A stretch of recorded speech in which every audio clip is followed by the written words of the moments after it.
Hi everybody and welcome.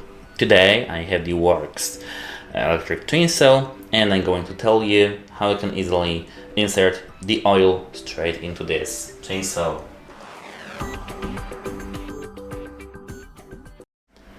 So let me show this in my camera. I have to move it.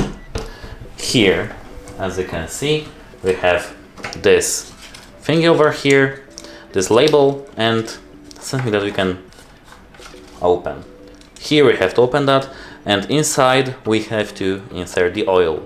Then we have to screw this correctly, and that is the whole process.